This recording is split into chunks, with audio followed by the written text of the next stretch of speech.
दो पार्टीज की जानिब से जिन पे गवर्नमेंट रिलाई कर रही है और जिनकी ज़रूरत है, जेयूआई की बात हो या बीएनपी मेंगल की बात हो। यासिर, आप हमारे साथ ही मौजूद रहिएगा। वकार सईद की जानिब चलेंगे। वकार सईद, वो जो बात अभी हम कुछ देर पहले कर रहे थे कि अब ये प्रोसेस आगे कैसे बढ़ सकेगा, बढ़ेगा या नहीं बढ़ेगा। सारा दिन ये चलता रहा, बार बार इजलास का वक्त तब्दील होता रहा, लेकिन अब जो है वो काबीना का इजलास कल तक के लिए मौखर कर दिया गया है। एक तो इस बारे में बताइएगा कि आज, जैसा कि मैं पूछ रही थी यासिर से भी, कि आज जो सारा दिन चलता रहा, अगर यही होना था तो फिर ये इस मिस मैनेजमेंट की या ये मिस कैलकुलेशन थी गवर्नमेंट की जानिब से, ये क्या था? वकार, आप बताइए। देखें जी, वो जो पूरा दिन होता रहा, सुबह से लेके हम ये सोच रहे थे कि शायद सुबह का आगाज़ होगा, काबीना का इजलास होगा और उसके बाद हुकूमत जो कॉन्फिडेंस दिखा रही थी, ये सारे मरहले वो आसानी के साथ तय हो जाएंगे। लेकिन वो उर्दू की एक कहावत है कि खाया पिया कुछ नहीं, गिलास तोड़ा 12 आने का। तो वो वाला मामला है कि हुकूमत पूरा दिन कोशिश करती रही, दावे करती रही कि हमारी स्ट्रेंथ पूरी है, हमारे नंबर पूरे हैं और बस अब हम अभी जो है वो बिल लेके आ रहे हैं और ये आज ही पास कराएंगे। मैं यहाँ पे बताता चलूँ, अहम हुकूमती रुकन से जो है वो वफाकी काबीना के मेंबर भी हैं, उनसे मैंने इस्तिफसार किया कि बताया जाए कि क्यों हुकूमत ये जल्दबाजी कर रही है कि जो आज शब रात 12 बजे से कबल ये तमाम लेजिस्लेशन जो है मुकम्मल करना चाह रही है। तो उनकी जानिब से जो है वो नाम ना बताने की शर्त पे ये बताया गया कि इसकी दो वजूहात हैं। एक तो ये है कि जो हुकूमत है उसको ये डर है कि कहीं ये ड्राफ्ट लीक ना हो जाए या जो अपोजिशन है या किसी भी हवाले से कोई लिटिगेशन का मामला किसी अदालत में कोई इस तरह का मामला ना हो जाए जिसकी वजह से हुकूमत जो है वो उसको मज़ीद इंतज़ार करना पड़े। जबकि दूसरी बात जो उनकी जानिब से बताई गई है वो बताया कि जो अरकान पार्लियामेंट है, जो कौमी असम्बली के मेंबर्स हैं, जो सेनेटर्स हैं, उसमें से कुछ अरकान, जिसमें से एक का उन्होंने नाम बताया कि उनकी वालदा जो है वो कोमा में और वो मुसलसल प्राइम मिनिस्टर जो है वो शहबाज शरीफ से रब्ता कर रहे हैं कि उनको इजाज़त दी जाए ताकि वो ख़ुद किसी भी तरीके से अपनी वालदा के पास जो है वो पहुँच सके, क्योंकि उनकी ज़िंदगी जो है वो यानी मौत और ज़िंदगी की कशमकश में है। तो ये भी एक प्रेशर था हुकूमत के ऊपर। लेकिन जो सबसे अहम मामला था वो ये था कि हुकूमत को ये डर था कि कहीं ये ना हो कि वर्किंग डेज़ में इस मामले पर कोई भी अपोजिशन या कोई भी पार्टी जो है वो किस तरह की मूव ना करे जिससे अदालतों की जानिब से कोई ऐसा मूव हो और उनको तो सेफ प्ले करना चाहती थी गवर्नमेंट, लेकिन जो क्विकली इसको सारे प्रोसेस कंप्लीट करना चाहती थी, सेफ प्ले करना चाहती थी। फिलहाल तो वो नहीं हो सका। वकार, अभी आप बात कर रहे थे कि गवर्नमेंट को एक ये भी खौफ था कि कहीं ये मुसवदा, ये इसके निकात लीक ना हो जाए। तो क्या कुछ लीक हुआ? कोई इन्फॉर्मेशन आप तक भी पहुंची कि क्या प्रपोज किया क्या है गवर्नमेंट की जानिब से, क्या अमेंडमेंट्स लाना चाह रही है? देखें, मैं तो जो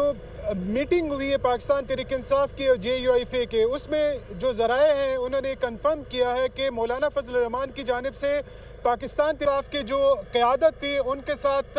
इब्तदाई जो निकात थे वो शेयर किए गए, जिसमें जो एक ज़राए ने बताया कि जो अमेंडमेंट्स यानी जो तरामीम की तादाद है वो 57 है। लेकिन जब उसको कंफर्म करने की कोशिश की गई तो ये कंफर्म हुआ कि 50 से ज़ायद तरामीम इसमें शामिल हैं। जबकि जो उसमें से एक रुकन की जानिब से जो है वो ये भी बताया गया कि ज़राए के मुताबिक कि जो ये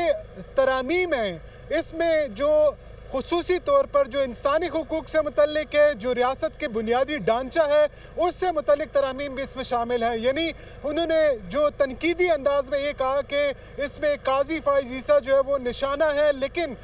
बहाना है, लेकिन हुकूमत का निशाना कुछ और है और हुकूमत इसकी आड़ में कुछ और करना चाह रही है जिसके ख़तरनाक जो है नताइज होंगे। और उनकी जानिब से ये कहा गया कि मौलाना फजल रहमान अब तक मान भी जाते, लेकिन उनके ज़िद की एक वजह ये भी है कि जो ये तरामीम की जा रही है इसका सबसे ज़्यादा जो असर है वो दो सूबे पे पड़ेगा, जिसमें बलूचिस्तान है और खैबर पख्तूनख्वा के वो जंग ज़दा इलाके हैं। उनकी जानिब से तरामीम की मजीद तफसीलात तो शेयर नहीं की गई, लेकिन उनकी जानिब से ये कहा गया कि मौलाना फजल रहमान की जानिब से जो हम इस डिस्कशन को कंटिन्यू ही रखेंगे। मरियम इलाही ने भी हमें ज्वाइन किया, उनकी तरफ भी चलते। मरियम, आप ये बताएगा कि अभी ब्रीफिंग का प्रोसेस चल रहा है?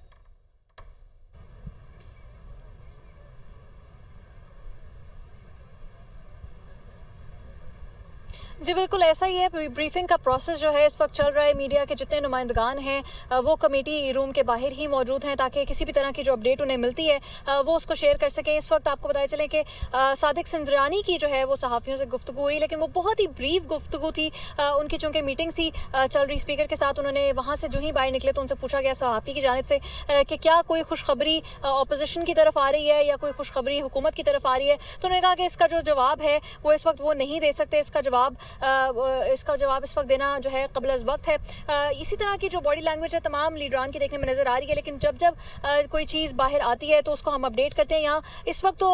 इजलास जारी है और उसके ऊपर जो है वो ब्रीफिंग दी जा रही है क्लॉज बाय क्लॉज, क्योंकि जब तक ऑब्वियसली कानून नहीं बनता हम इसको सेक्शन नहीं कह सकते, क्लॉज कह सकते हैं। तो क्लॉजेस के ऊपर जो है ब्रीफ किया जा रहा है अपने लोगों को। यही देखना है कि कोई भी चीज़ जो सामने आती है उसको जो है वो वेरीफाई करके ही हम अपने कह रही थी कि जैसे जैसे कोई चीज बाहर आती है, कोई इन्फॉर्मेशन तो आप अपडेट करते हैं, लेकिन मसला ये है कि इन्फॉर्मेशन ज्यादा बाहर आ ही नहीं रही है। आप हमारे साथ ही मौजूद रहिएगा। जो ख्वाजा आसिफ ने कुछ गुफ्तगू की है सहाफ़ियों से, सहाफ़ियों की जानिब से उनसे क्वेश्चन पूछे गए हैं इसी मामले से मुतालिक, वो अपने नाज़रीन को पहले सुनवा देते हैं। छुट्टी सुलझ क्यों नहीं रही, क्या मामला चल रहा है?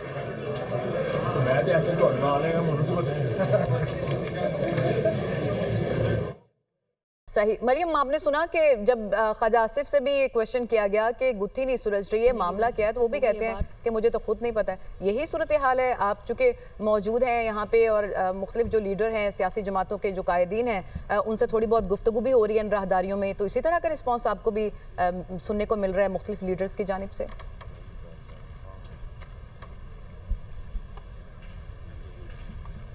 जी बिल्कुल ऐसा ही है। जो जिस भी लीडर को जो है हम उनके साथ बात करने की कोशिश करते हैं वो इस वक्त सभी आप को बता रहे हैं कि अपनी एक काम और कंपोज किस्म की एक पर्सोना में मूव कर जाते हैं। वो इस वक्त अवॉइड करते हैं कि किसी भी तरह के सवालात का जवाब दिया जाए और बहुत ही ब्रीफ किस्म के जवाबात वो देते हैं जब भी उनसे कोई सवाल होता है। आपको पता है इस वक्त मीडिया का एक ही सवाल है कि ये मामला किस तरफ जा रहा है, लेकिन जो भी बात करता है वो या तो आइदर दे स्माइल या वो कोई छोटा एक आध जुमला बोल देते हैं। जैसे मैंने आपको बताया सादिक सिंजरानी ने कहा कि इसका जो जवाब है कबल अज़ वक्त है, लेकिन इसकी खुशखबरी के हवाले से जो अपडेट है वो आपको सिर्फ फजल रहमान दे सकते हैं। तो ये तो जो चीज़ें सामने आएंगी, चूंकि आपको पता है कि ये इजलास भी जो है वो मौखर करने की खबरें आ रही हैं और ये भी बताया जा रहा है कि किसी साइड पे जाना अभी मुश्किल देखा जा रहा है। तो ये चीज़ें अभी अनक्लियर हैं। ये जो अनफोल्ड होती जाती हैं उसी तरह जो है ऑब्वियसली उनके ऊपर बात की जा सकती है। लेकिन कोई भी लीडर, बड़ी अजीब बात ये भी है कि जो जराए भी आपको अपडेट कर रहे होते हैं वो भी इस वक्त कोई बात बाहर कर नहीं रहे, जबकि इसके अंदर पीटीआई के लीडरान भी मौजूद हैं, उनसे भी जो है वो इन्फॉर्मेशन हम अपने नाज़रीन से शेयर करेंगे। मरीम, आप हमारे साथ ही मौजूद रहिए। वकार सईद, अब कल तक के लिए जैसा कि मौखर हुआ है काबीना का इजलास, तो आप क्या समझते हैं कि कल से फिर यही इसी का रिप्ले होगा, एक्शन रिप्ले जो आज चलता रहा है? क्या सिचुएशन आप देख सकते हैं? आज जो है जो ब्रीफिंग दी जा रही है इसके बाद कंसेंसस हो जाएगा? आप अगर कुछ बता सकेंगे क्या हो सकता है, कल भी इसी तरह का कुछ स्टेज होगा? देखें, मौलाना फजल रहमान के जो नंबर गेम है 8 और 5, यानी 8 नेशनल असम्बली में और सेनेट में 5, ये डिसाइडिंग नंबर है। मतलब अगर बीएनपी मैंगल को भी मिला लिया जाए, उसके अलावा यानी एक तरफ सिर्फ तहरीक इंसाफ रह जाए, तो उसके बावजूद भी मौलाना फजल रहमान का जो नंबर है ये डिसाइडिंग होगा और वही ये कह रहे हैं कि इस मामले को मौखर किया जाए। और उन्होंने एक शर्त और भी आयद की है और जो उनकी जानिब से बार बार कहा गया, वो शर्त ये है कि उनकी जानिब से कहा गया कि बाकायदा तौर पर इस जो बिल है इसका मुसवदा पेश किया जाए। यानी इससे कबल जो वज़ीर कानून, deputy prime minister Mohsin Naqvi ये जो जाते रहे, ये उनको ज़ुबानी तौर पर या आप कह लें कि जो बुलेट पॉइंट्स थे उससे मुतल्लिक बताते रहे। लेकिन एक इसमें एक इम्पॉर्टेंट जो चीज़ समझने वाली है वो ये है कि जैसी पाकिस्तान तहरीक इंसाफ की और JUIF के टीम की मुलाकात ख़त्म हुई, वो रवाना हुए, तो खुसूसी तौर पर जो सेक्रेटरी जनरल है जमीयत उलमा इस्लाम फ़े के मौलाना अब्दुल गफूर हैदरी, जो रुकन कौमी असम्बली है, उनसे खुसूसी तौर पर गुफ्तगू कराएगी और उनकी जानिब से मौलाना फजल रहमान का जो मौक़िफ़ है वो दोबारा जो है वो दोहराया गया। उनकी जानिब से कहा गया कि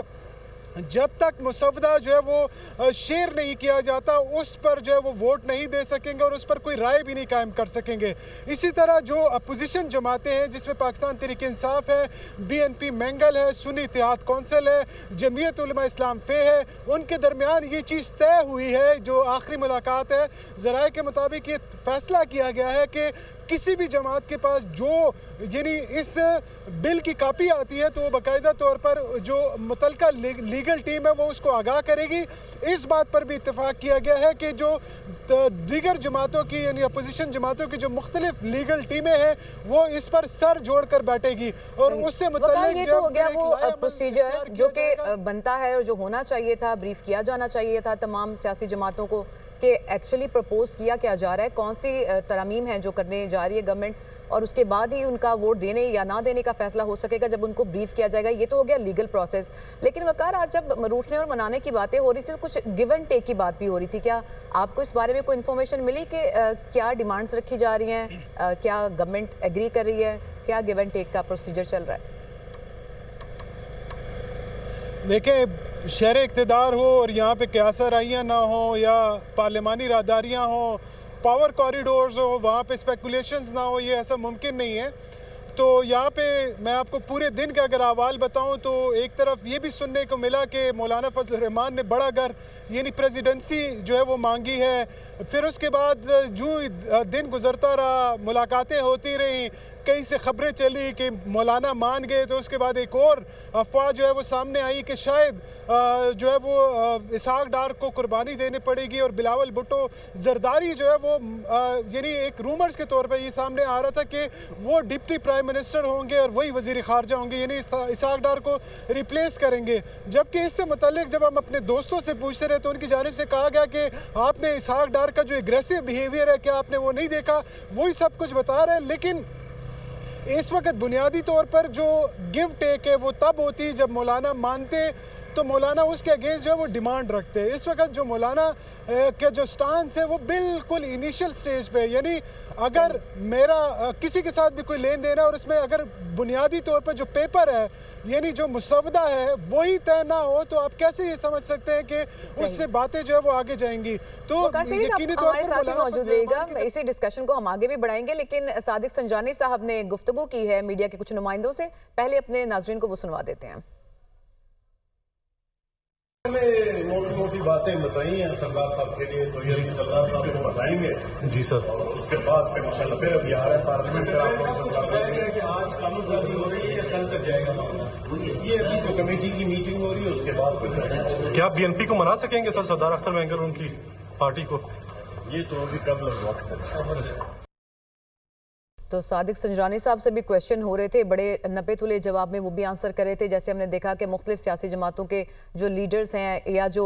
वुज़रा हैं वो भी बड़े नपे तुले अंदाज में आंसर करते रहे, खुल के इस मामले के ऊपर किसी ने बात नहीं की। वकार सैयद, ऐसा लगता है जैसे किसी को भी कुछ नहीं पता इस बारे में, पहले भी अमेंडमेंट्स होती रही हैं, तो अगर हम माजी से थोड़ा सा इसको केस स्टडी के तौर पर लें, तरीकाकार होता क्या है?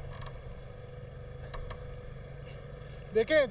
कोई भी आईनी तरमीम जब हुकूमत प्रपोज करती है तो उससे पहले एक कमेटी तश्कील दी जाती है और उस कमेटी में तमाम जो मुतलका पार्टियों के पार्लिमानी लीडर्स हैं, सरबराहान हैं, उनको उसमें शामिल किया जाता है और उसके लिए हुकूमत की जानिब से इनिशियली अपनी एक प्रपोज़ल दी जाती है और उनकी जानिब से इरादा ज़ाहिर किया जाता है कि हुकूमत चाहती है कि इन तरामीम में जो है वो इस तरह की तब्दीलियाँ लाई जाए। उसके बाद जो मुतलका जो पार्टियां होती हैं, चाहे वो इक़्तिदार की हों चाहे वो अपोजिशन की हों, उनकी जानिब से बाकायदा तौर पर अपनी प्रपोज़ल दी जाती है। फिर वो कमेटी, ये कोई मतलब ये एक लंबा प्रोसेस होता है जिसमें बाकायदा तौर पर बैठकें होती हैं, जिसमें एक दूसरे के साथ जो है वो एक्सचेंज किया जा रहा होता है, क्योंकि जो आईनी जो आर्टिकल मुख्तलिफ जो आर्टिकल्स हैं उससे मुतल्लिक मुख्तलिफ सियासी जमातों की अपनी राय है, उनका अपना मंशूर है, अपनी राय है। और इसमें बेशतर ऐसे है कि बहुत सारी पॉलिटिकल पार्टीज़ को यानी उनके जो आईनी तरामीम है उसका सामना भी करना पड़ा। जैसे कि जब यहाँ पे जो साबिक जो वज़ीर आज़म पाकिस्तान थे बानी PTI, उनके ख़िलाफ़ जो अदम एतमाद की तहरीक आई तो उस वक़्त के जो डिप्टी स्पीकर थे कासिम सूरी, उन्होंने आइन के आर्टिकल 5 का हवाला लेके उस अदम एतमाद की तहरीक को जो मुस्तरद कर दिया। उसके बाद क्या हुआ कि एक प्रपोजल जो है वो भेजी गई और उस एडवाइजर पे जो ये तो साबित हो गया कि इसमें जो ड्यू प्रोसेस था, वकार, ये तो साबित हो गया अब जैसे आपने डिटेल्स शेयर की कि जिसमें ड्यू प्रोसेस था उसको फॉलो नहीं किया गया। और अगर ड्यू प्रोसेस को फॉलो ना किया जाए तो इससे ये किस चीज़ को इंडिकेट करता है, इसका क्या पर्पस हो सकता है? देखिए, इस वक्त तो जो जैसे कि अगर हम पिछले 48 घंटों का हवाल लें तो सबसे ज़्यादा शुकूक शुबात, सबसे ज़्यादा क्यासा रहियाँ, यूँ यानी एक बेयकीनी सी सूरत हाल।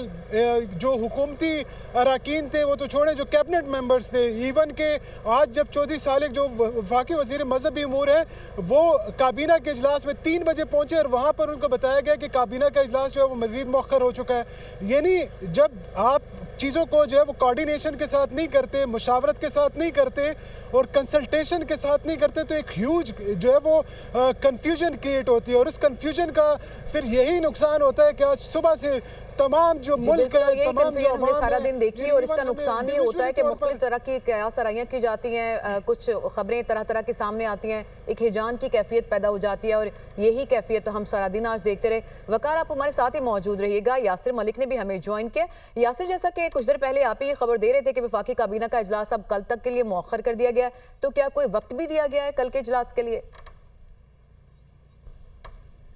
देखिए, वफाकी काबीना का जो इजलास है वो मौखर कर दिया गया है और ये इजलास जो है वो कल तक के लिए मौखर किया गया है और कौमी असम्बली का इजलास जो है उसके हवाले से भी बताया जा रहा है कि अभी कोई टाइम जो है वो डिसाइड नहीं किया गया, लेकिन इम्कान यही है कि कौमी असम्बली का इजलास भी जो है